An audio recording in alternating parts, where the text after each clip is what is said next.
Trena bertze garraio motekin konparatuta jasangarritasunaren aldetik beti abantailak ematen ditu, ez? Azken finean, momentu honetan gaude ingurugiroa eta kezka horretan Green Deal deitzen den estrategia horretan nolabait jarrera emateko edo nolabait horrekin bat egiteko, trena bertze garraio motakin konparatuta da erantzun hobena ematen duena. Momentu honetan Euskotrenek ematen du bai autobusa, bai tranbia, bai aldariko trena, trenbidea zerbitzua eta metro ere bai.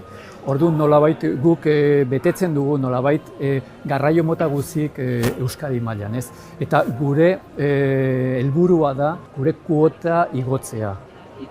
Garraio mota guztietan nolabait operadore integral izateko Euskadi mailan.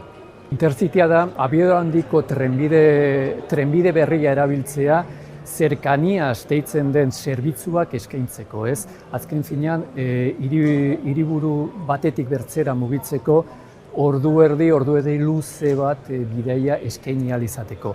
Euskal Y izango da Europakin lotuko duen trenbide berria. Eta horrek erraztuko du merkantziak, Europatik etortzen diren merkantziak Euskadin sartzea.